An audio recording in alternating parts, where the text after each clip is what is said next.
ಇನ್ನು ಈ ರಾಶಿಗಳಿಗೆ ಸಂಬಂಧಪಟ್ಟ ಹಾಗೆ ಏನಿದೆಯೋ ಆ ರಾಶಿಗೆ ಸಂಬಂಧ ಬೀಜಾಕ್ಷರ ಇದೆಯಲ್ಲ, ಇನ್ನು ಬೀಜ ಅಂದರೆ ನಾನು ಹೇಳೋ ಹಾಗಿಲ್ಲ, ಸೀಡು ನೀವೆಲ್ಲೋ ಡಬ್ಬಿಲಿ ಹಾಕಿಟ್ಟಿದ್ದೀರಿ, ಮೊಳಕೆ ಬರುತ್ತಾ? ಬರಲ್ಲ. ಅದನ್ನು ಎಲ್ಲಿ ಹಾಕಬೇಕು ಅಲ್ಲಿ ಹಾಕಬೇಕು. ಆ ನೀರು ಮಣ್ಣು ಆ ಒಂದು ಭೂಮಿಯ ಮೇಲೆ ಹಾಕಿದ್ರೆ ಬಹುಶಃ ಅದು ಪುಟ್ಟಿದೆ ಹೇಳುತ್ತೆ, ಏನಾಗಿದ್ರೆ ಅದು ಗಿಡವಾಗಿ ಮರವಾಗಿ ಹೇಳುತ್ತೆ. ಈ ನಾಮ ಜಪಕ್ಕಿಂತಲೂ 1000 ಪಟ್ಟು ಫಲ ಕೊಡುವಂಥದ್ದು ಬೀಜಾಕ್ಷರ. ಅದಕ್ಕೆ ಆ ಬೀಜಾಕ್ಷರಗಳನ್ನು ಬಹಳ ತಾಂತ್ರಿಕ ಪದ್ಧತಿಯಲ್ಲಿ ಬಹಳ ಬಳಸ್ತಾ ಬರ್ತಾರೆ. ಅಂತಹ ಬೀಜಾಕ್ಷರಗಳು ಒಂದೊಂದು ರಾಶಿಗೂ ಇದೆ. ಆ ರಾಶಿಯ ಬೀಜಾಕ್ಷರಗಳು ನಾನು ಹೇಳ್ತೇನೆ ಪ್ರೀತಿಯ ಬಂಧುಗಳೇ. ಅಗ್ನಿತತ್ವದ ಒಂದು ರಾಶಿ, ಮೊದಲು ಅಗ್ನಿತತ್ವವನ್ನು ಮಾತಾಡೋಣ. ಆ ಅಗ್ನಿತತ್ವದ ರಾಶಿಗಳು ಯಾವ್ಯಾವ ಬರ್ತಾವೋ ಆ ಅಗ್ನಿತತ್ವದ ರಾಶಿಗಳಿಗೆ ಇದೀಗ ನಾನು ಬೀಜಾಕ್ಷರ ಕೊಡ್ತಾ ಇದ್ದೇನೆ.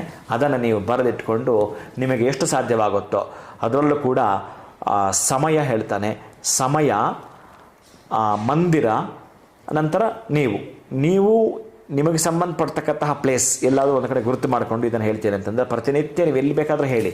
ಆದರೆ ಮೊದಲು ಬಾರಿ ಪ್ರಾರಂಭಿಸುವಾಗ ದೇವರ ಮನೆಯಲ್ಲಾಗಿರಬಹುದು, ಅಥವಾ ಜಪದ ಸಂಖ್ಯೆ ನಾನು 108 ಸಲ ಹೇಳ್ತೀನಿ ಗುರುಗಳೇ, ನಂಗೆ ಅಷ್ಟು ಟೈಮ್ ಸಾಕಾಗಲ್ಲ ಗುರುಗಳೇ, ಒಂದು 16 ಸಲ ಹೇಳ್ತೀನಿ ಅನ್ನೋದಾದರೆ 16 ಸಲ ಆದರೂ ಹೇಳಿ, 54 ಸಲ ಆದರೂ ಹೇಳಿ, 108 ಸಲ ಅಥವಾ 1000 ಸಲ ನಾನು ಈ ಮಂತ್ರ ಹೇಳ್ತೀನಿ ಅಂತಂದರೆ ನನಗೇನಂತಂದರೆ ಒಂದು ಖುಷಿ.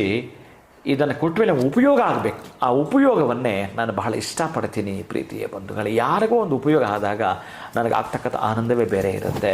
ಅದಕ್ಕಾಗಿ ಈ ಮಂತ್ರವನ್ನು ನೀವು ಬರೆದಿಟ್ಕೊಂಡು ಪ್ರತಿನಿತ್ಯ, ನಾನು ಈ ಮಂತ್ರ ಕೆಲವರು ಕೊಟ್ಟಿದ್ದಾಗ ಅವರು ಒಂದು ಬೇರೆ ಬಂಗಾರದ ರೇಖಂತ ತೆಗೆದುಕೊಂಡು ಆ ಬೀಜಾಕ್ಷರಗಳು, ನಾನೇ ಸಿದ್ಧಿಯ ಬೀಜಾಕ್ಷರಗಳ ಜೊತೆಗೆ ಈ ಬೀಜಾಕ್ಷರ ಬರೆದು ಒಂದು ಯಂತ್ರದಲ್ಲಿ ಹಾಕಿ ಕೊಟ್ಟಿದ್ದೇನೆ. ಕೆಲವರಿಗೆಲ್ಲ ಕೂಡ ಬಹುಶಃ ಅವರು ಎಲ್ಲಿಂದ ಎಲ್ಲಿಗೋದರೂ ಕೂಡ ಹಂತ ಹಂತವಾಗಿ ಅವರಿಗೆ ಸಂಬಂಧಪಟ್ಟ ಆ ಹಾದಿನಲ್ಲಿ ನಡೆದೇ ತೀರುತ್ತಾರೆ. ಈ ಚಾರ್ಟ್ ನಾನು ನಿಮಗೆ ಬಿಟ್ಟಿರುತ್ತೇನೆ.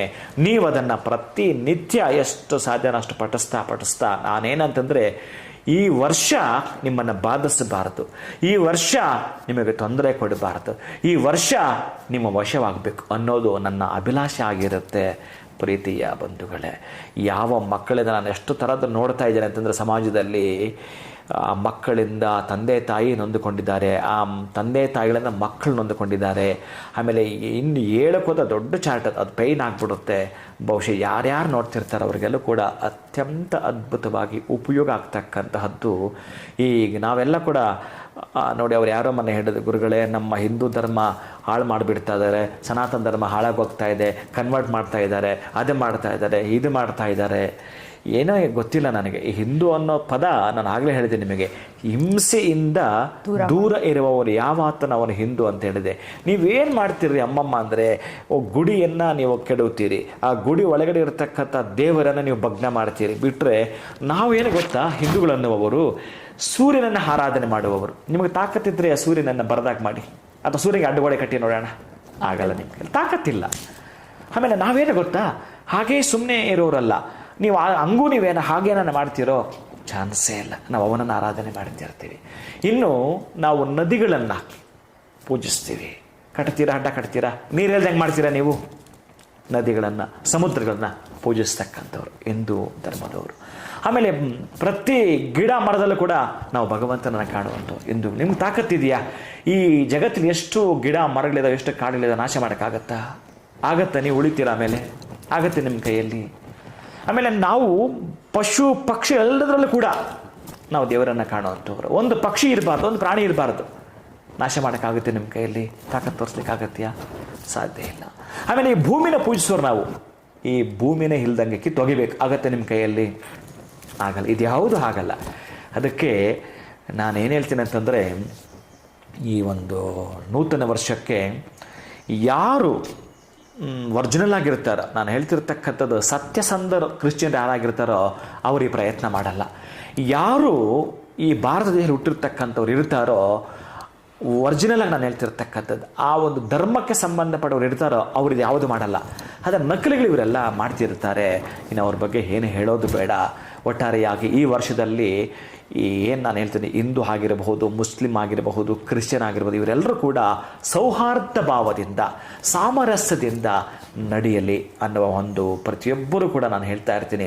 ಸ್ವಸ್ತಿ ಪ್ರಜಾಭ್ಯ ಪರಿಪಾಲಯಂತಾಂ ನ್ಯಾಯೇನ ಮಾರ್ಗೇಣ ಮಹಿಮೈಷಾಃ ಗೋಬ್ರಾಹ್ಮಣೇಭ್ಯಃ ಶಿವಮಸ್ತು ನಿತ್ಯಂ ಲೋಕಾ ಸಮಸ್ತ ಸುಖಿನೋ ಭವಂತು ಕಾಲೇ ವರ್ಷತ್ ಪರ್ಜನ್ಯಃ ಪೃಥ್ವೀಂ ಸಸ್ಯಶಾಲಿನೀಂ ದೇಶೋಯಂ ಕ್ಷೋಭರಹಿತಃ ಸಜ್ಜನ ಸಂತು ನಿರ್ಭಯಾಃ ಅಪುತ್ರ ಪುತ್ರನ ಸಂತು ಪುತ್ರನ ಸಂತ ಪೌತ್ರಿಣಃ ಅದನಾ ಸದನಾ ಸಂತು ಜೀವಂತು ಶರದಾಂ ಶತಂ ಸರ್ವೇಪಿ ಸುಖಿನಃ ಸಂತು ಸರ್ವೇ ಸಂತು ನಿರಾಮಯಾಃ ಸರ್ವೇ ಭದ್ರಾಣಿ ಪಶ್ಯಂತು ಸರ್ವತ್ರ ನಂದತು ಅಂತ ನಾನು ರಾಷ್ಟ್ರಾಶೀರ್ವಾದ ಹೇಳ್ತಾ ಇರ್ತೀನಿ. ನನ್ನ ಪ್ರೀತಿಯ ಬಂಧುಗಳೇ, ನೀವು ಈ ದೇಶಕ್ಕಾಗಿ ಏನಾದರೂ ಒಂದು ಕೊಡುಗೆ ಕೊಡ್ತೀನಿ ಅಂತಂದರೆ ಈ ಒಂದು ತಿಂಗಳಲ್ಲಿ ರಸ್ತೆ ಬದಿಯಲ್ಲಿ ಒಂದಷ್ಟು ಗಿಡ ಮರಗಳನ್ನು ನೆಡುವಂಥ ಪ್ರಯತ್ನ ಮಾಡಿ.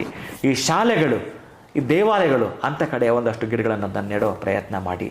ಆಮೇಲೆ ಯಾರಿಗಾದರೂ ಕೂಡ ಈ ಕುಂಟ ಕುರುಡರಿಗೆ ನಮ್ಮ ಕೈಲಾಗಿದ್ದ ಸಹಾಯವನ್ನು ಮಾಡ್ತೀವಿ ಅಂತ ಮುಂದಕ್ಕೆ ಹೋಗಿ. ಅಶಕ್ತರಿಗೆ ಪಾಪ ಒಂದು ವಾರನೂ ಉಪವಾಸ ಇರುತ್ತಾರೆ, ಅವ್ರಿಗೆ ಏನಾದರೂ ನಿಮ್ಮ ಕೈಲಾಗಿದ್ದು ಒಂದು ಆಹಾರ ಧಾನ್ಯವನ್ನು ಕೊಡುವಂಥದ್ದು. ಎಲ್ಲೋ ಇರತಕ್ಕಂತಹ ಗಿಡ ಒಣಗ್ತಾ ಇದೆ, ನಿಮ್ಮ ಕಡೆ ಕಾಣ್ತಾ ಇದೆ, ನಿಮ್ಮದಲ್ಲ ಅದು, ಆದರೂ ಒಂದು ಕೊಡ ಅದಕ್ಕೆ ನೀರು ಹಾಕುವಂಥದ್ದು. ಪಶು ಪಕ್ಷಿಗಳಿಗೆ ನೀವು ಆಸರೆಯಾಗಿ ನಿಲ್ತಕ್ಕಂತಹದ್ದು. ಇದನ್ನು ಮಾಡುತ್ತಾ ಪ್ರತಿಯೊಬ್ಬರೂ ಕೂಡ ಈ ಭೂಮಿಯಲ್ಲಿ ಯಾರು ವಾಸ ಮಾಡ್ತದೆ ಎಲ್ಲವನ್ನೂ ಕೂಡ ಪಕ್ಕಕ್ಕಿಟ್ಟು ನಾವೆಲ್ಲರೂ ಕೂಡ ಒಂದೇ ಅನ್ನುವ ಆಶಾಭಾವನೆಯಿಂದ ಒಂದು ಆಶೋತ್ತರಗಳನ್ನು ಇಟ್ಟುಕೊಂಡು ಬೆಳೆದರೆ ಹಂತ ಹಂತವಾಗಿ ಈ ಕಾಡಲ್ಲಿ ಎಲ್ಲ ಇದ್ದಾವೆ ನೋಡಿ. ನಮ್ಮಲ್ಲಿ ಅಷ್ಟು, ನಮ್ಮ ಭಾರತ ದೇಶದಲ್ಲಿ ಬೇಕಾದಷ್ಟು ಧರ್ಮಗಳಿದ್ದಾವೆ, ಬೇಕಾದಷ್ಟು ಮತಗಳಿದ್ದಾವೆ. ಕಾಡಲ್ಲಿ ದೊಡ್ಡ ಮರವು ಇದೆ, ಸಣ್ಣ ಸಸಿ ಇದೆ, ಇನ್ನು ಹುಲ್ಲು ಕೂಡ ಇದೆ ನೋಡಿ. ಎಷ್ಟು ಚೆನ್ನಾಗಿ ಅಡ್ಜಸ್ಟ್ ಮಾಡ್ಕೊಂಡು ಬದುಕ್ತಾ ಇದ್ದಾವೆ. ಹಾಗೆ ನಾವು ಕೂಡ ಈ ದೊಡ್ಡದಾಗಿರ್ತಕ್ಕಂಥ ಪ್ರಪಂಚದಲ್ಲಿ ಒಂದಾಗಿ ಸಹ ಬಾಳ್ವೆಯಿಂದ ಬದುಕೋಣ ಅಂತ ಹೇಳ್ತೇನೆ ಪ್ರೀತಿಯ ಬಂಧುಗಳೇ. ಗುರುಗಳೇ, ನಮಗೆ ಈ ಒಂದು ಅದ್ಭುತವಾಗಿರುವಂಥ ವಿಚಾರ ಅಂತ ಹೇಳ್ಬೋದು. ಹೊಸ ವರ್ಷದಲ್ಲಿ ಪ್ರತಿಯೊಬ್ಬರಿಗೂ ಕೂಡ ಸಂತಸದ ಒಂದು ವಿಚಾರ. ಯಾಕಂದರೆ ಆ ಒಂದು ಚಾಟ್ ಪ್ರಿಪ್ರೇಷನ್ ಯಾವ ರೀತಿ ಇರಬೇಕು ಅಂತ ನಮಗೆ ಕ್ಲೀನಾಗಿ ನೀವೇ ಬರೆದು ಸ್ವತಃ ತೋರಿಸಿದ್ರಿ. ಆ ಒಂದು ಪ್ಲಸ್ದಲ್ಲಿ 8 ಅನ್ನುವಂಥದ್ದು ಹೇಗೆ ಬರುತ್ತೆ, ಶುಕ್ರನ ಸಂಖ್ಯೆ ತೊಗೊಂಡಿರುವಂಥದ್ದು, ಬುಧನ ಸಂಖ್ಯೆನ ಆಯ್ಕೆ ಮಾಡ್ಕೊಂಡಿರುವಂಥದ್ದು, ಅದನ್ನು ನಾವು ಎಲ್ಲಿ ಬರೀಬೇಕು, ಆ ಒಂದು ತಾಮ್ರದ ತಗಡಿನ ಮೇಲೆ ಬರೆಯುವಂಥದ್ದು ಅಥವಾ ವೃಕ್ಷ, ಅರಳಿ ವೃಕ್ಷ ಆಗಿರಬಹುದು, ಬಂಡೆ ಮೇಲೆ ಬರೆಯುವಂಥದ್ದು, ಪ್ರತಿಯೊಂದನ್ನು ಕೂಡ ತಿಳಿಸ್ಕೊಟ್ಟಿದ್ದೀರಾ. ಇನ್ನು ಹಸ್ತಗಳ ಮೇಲೆ ಹೇಗೆ ಬರ್ಕೊಳ್ಬೇಕು, ಇಷ್ಟೆಲ್ಲವನ್ನೂ ಕೂಡ ನಮಗೆ ಉತ್ತಮವಾಗಿ ತಿಳಿಸ್ಕೊಟ್ರಿ. ಇದನ್ನು ಮಾಡೋದ್ರಿಂದ ನಮಗೆ ಯಾವ ರೀತಿ ಅನುಕೂಲ ಆಗುತ್ತೆ ಈ ವರ್ಷ. ಸೊ ಏನೋ ಇವತ್ತು ಮಾಡಿದ್ವಿ ಅಂತಲ್ಲ, ಈ ವರ್ಷದಲ್ಲಿ ಯಾವತ್ತೇ ನೋಡಿ ಮಾಡಿಕೊಂಡ್ರು ಕೂಡ ಅದೇ ರೀತಿಯಾಗಿರುವಂತಹ ಫಲಗಳು ನಮಗೆ ಸಿಗುತ್ತೆ ಅನ್ನೋದ್ರ ಬಗ್ಗೆ ತಿಳಿಸಿದ್ದೀರಾ. ಈ ಒಂದು ಚಾಟ್ ಜೊತೆನಲ್ಲಿ ನನಗೆ ಪ್ರಾರಂಭದಿಂದ ಹೇಳ್ತಾ ಇದ್ರಿ, ಒಂದು ಬೀಜ ಮಂತ್ರವನ್ನು ತಿಳಿಸ್ಕೊಡ್ತೀನಿ ಪ್ರತಿಯೊಂದು ರಾಶಿಗೂ ಅಂತ. ಸೊ ಈ ಒಂದು ಬೀಜ ಮಂತ್ರ ಹೇಗೆ ನಮ್ಗೆ ಅನುಕೂಲ ಆಗುತ್ತೆ, ಹೇಗಿದ್ರ ಒಂದು ಪಠನೆ ಮಾಡಬೇಕು, ಯಾವುದು ಆ ಮಂತ್ರ, ಇದ್ರ ಬಗ್ಗೆ ತಿಳಿಸ್ಕೊಡಿ. ನಾನು ಬೀಜ ಮಂತ್ರದ ಚಾಟ್ ನಿಮಗೆ ಕೊಡ್ತೇನೆ, ನೀವೇ ಅದನ್ನು ನಿಧಾನಕ್ಕೆ ಓದಿ ಅರ್ಥ ಆಗಲಿ. ಇದೇನು ಅಂತಂದರೆ ತತ್ವಗಳ ಮೇಲೆ ಆಧಾರ ಪಟ್ಟಿರುತ್ತೆ. ಈಗ ನೋಡಿ, ಅಗ್ನಿತತ್ವ, ಭೂತತ್ವ, ವಾಯುತತ್ವ, ಜಲತತ್ವ, ಈ ರಾಶಿಗಳಿಗೆ ಸಂಬಂಧಪಡ್ತಕ್ಕಂಥದ್ದು ಮೂರು ರಾಶಿಗಳು.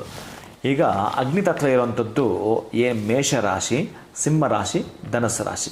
ಹೀಗೆ ಇರ್ತಕ್ಕಂತಹ ರಾಶಿಗಳ ಮಂತ್ರ ಬದಲಾಗುತ್ತೆ ಪ್ರತಿ ರಾಶಿಗೂ ಕೂಡ. ತತ್ವ ಅಂದ ಕೂಡಲೇ ಒಂದೇ ಅಂತ ಅಂದ್ಕೋಬೇಡಿ.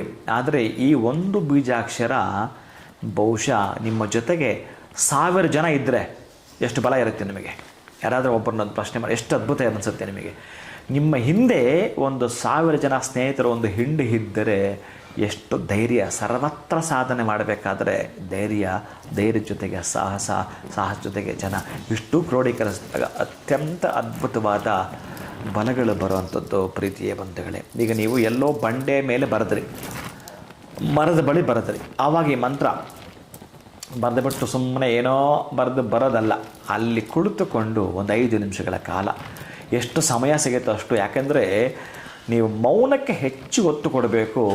ಈ ಸಂಖ್ಯೆ ಕೂಡ ಮೌನವೇ ಜಾಸ್ತಿ, ಅದು ಕೆಲಸ ಮಾಡುತ್ತೆ, ಮಾತಾಡಲ್ಲ. ಈ ಇನ್ಫಿನಿಟಿ ಸಂಖ್ಯೆ ಏನಿದೆಯಲ್ಲ, 8 ಇದೆಯಲ್ಲ, ಅದಷ್ಟೇ ಕಾರ್ಯರೂಪದಲ್ಲಿ ಕೊಡ್ತಾ ಬರುತ್ತೆ. ಅದು ಒಟ್ಟಾರೆಯಾಗಿ ನಿಮಗೆ ಫಲ ಕೊಡ್ತಾ ಬರುತ್ತೆ. ಅದು ಕೇಳ್ಕೊಳ್ಳೋಂಥದ್ದು ಏನೂ ಇಲ್ಲ ಇಲ್ಲಿ. ನೀವು ಇದನ್ನು ಮಾಡಿ ಮೌನವಾಗಿ ಆ ಮಂತ್ರ ನಿಮ್ಮ ಯಾವ ರಾಶಿಗೆ ಯಾವ ತತ್ವಕ್ಕೆ ಸಂಬಂಧಪಟ್ಟು ಆ ಬೀಜಾಕ್ಷರ ಹೇಳ್ಕೊಳ್ತೀರೋ ಬಹುಶಃ ಹೇಳಬೇಕಾಗತ್ತೆ ಅದೇ 16 ಸಲ. ನಮಗಿನ್ನೂ ಸಮಯವಿದೆ. 54 ಸಲ ಇನ್ನೂ ಸಮಯವಿದೆ. 108 ಸಲ. ಅದು ಬೀಜಾಕ್ಷರ ಆಗಿರೋದನ್ನ ನೀವು 108 ಸಲ ಹೇಳ್ಬೋದು. ನನಗೆ ಇನ್ನೂ ಅಭ್ಯಂತರ ಇಲ್ಲ, 1000 ಸಲ ಹೇಳ್ತೀನಿ ಅಂದರೂ ಕೂಡ ಖುಷಿಯಾಗಿ ಹೇಳ್ಕೊಡೋಂಥದ್ದು, ನಿಮ್ಮ ಪಾಕೆಟಲ್ಲಿ ಇಟ್ಕೊಳ್ಳೋಂಥದ್ದು. ಪಾಕೆಟ್ ಇಟ್ಕೊಳ್ಳೋದಂತಂದರೆ ಬೇರೆ ಈಗ ನೀವು ಬರೆದಿದ್ರಲ್ಲ ಇದಲ್ಲ, ನಿಮಗೇನು ಅಭ್ಯಾಸ ಬೇಕು ಅಂತಂದರೆ ಈ ಮಂತ್ರವನ್ನು ಪೂರ್ಣವಾಗಿ ಬರೆದು ಬಿಟ್ಟು ಜ್ಞಾಪಕ ಇಟ್ಕೊಳ್ಳಲಿಕ್ಕೆ ಒಂದು ಸಣ್ಣ ಚೀಟಿಯಲ್ಲಿ ಬರೆದು ಬಿಟ್ಟು ಪದೇ ಅಥವಾ ಮೊಬೈಲ್ ಬೇಕಾದರೆ ನೀವು ಫೋಟೋ ಹೊಡೆದು ಸ್ಕ್ರೀನ್ಶಾಟ್ ಮಾಡಿ ಇಟ್ಕೊಳ್ತಕ್ಕಂಥದ್ದು. ಒಟ್ಟಾರೆಯಾಗಿ ನಿಮ್ಮ ಹತ್ರ ಇಟ್ಕೊಳ್ಳಿ, ಇನ್ನೆಲ್ಲ ನಿಮಗೆ ಗೊತ್ತಿದೆ. ಈ ಮಂತ್ರಗಳನ್ನು ನಾನು ನಿಮಗೆ ಕೊಡ್ತೇನೆ ತಾಯಿ, ಅದನ್ನು ಪಠಿಸ್ತಾ ಬನ್ನಿ. ನೀಟಾಗಿ ಭೂತತ್ವಕ್ಕೆ ಸಂಬಂಧಪಡುವುದು ಎಷ್ಟು ಕೆಲಸ ಮಾಡುತ್ತೋ, ಜಲತತ್ವಕ್ಕೆ ಸಂಬಂಧಪಡುವಂಥದ್ದು, ಅಗ್ನಿತತ್ವಕ್ಕೆ ಸಂಬಂಧಪಡುವಂಥದ್ದು, ವಾಯುತತ್ವಕ್ಕೆ ಸಂಬಂಧಪಡುವಂಥ ಮೂರು ರಾಶಿಗಳಿಗೆ ಆ ಮಂತ್ರಗಳನ್ನು ಕೊಡುತ್ತೇನೆ. ದಿವ್ಯಾನುಭೂತಿ, ಶಕ್ತಿ ಚೈತನ್ಯ ತುಂಬಿರೋದು ಇಲ್ಲೇ ಪ್ರೀತಿಯ ಬಂಧುಗಳೇ. ನಮಗೆ ಎಲ್ಲೆಲ್ಲ ಹೋಗಿ ಏನು ಮಾಡೋಕ್ಕಾಗಲಿಲ್ಲ ಅಂತಂದರೆ ಅವರು ಅದು ಹೇಳ್ತಾರೆ ಇದು ಹೇಳ್ತಾರೆ ಎಲ್ಲ ಪಕ್ಕಕ್ಕೆ ಬಿಡಿ. ಅದು ಯಾಕೆ ಹೇಳ್ತಾರೋ ನನಗೆ ಗೊತ್ತಿಲ್ಲ. ಅದು ಒಟ್ಟಾರೆಯಾಗಿ ನಿಮಗೆ ಈ ವರ್ಷ ಒಂದು ಖುಷಿಯ ಸಂತೋಷದ ವಾತಾವರಣವನ್ನು ನಿಮಗೆ ನೀವೇ ಸೃಷ್ಟಿ ಮಾಡಿಕೊಳ್ಳತಕ್ಕಂತಹ ಪರಮಾದ್ಭುತವಾಗಿರುವ, ಪವಿತ್ರವಾಗಿರುವ, ಆಧಾರಭೂತವಾಗಿರತಕ್ಕಂಥ, ಅತ್ಯಂತ ಚೈತನ್ಯ ತುಂಬಿಸ್ತಕ್ಕಂತಹದ್ದು ಮಂತ್ರ ಈ ಬೀಜಾಕ್ಷರಗಳು ಪ್ರೀತಿಯ ಬಂಧುಗಳೇ. ಇದೀಗ ಮೇಷರಾಶಿಯ ಅಗ್ನಿತತ್ವದ ಬೀಜಾಕ್ಷರ ನಿಮಗೆ ಚಾರ್ಟ್ ಕೊಟ್ಟಿದ್ದೀನಲ್ವ, ಹೇಳ್ಕೊಂಡು ಬನ್ನಿ.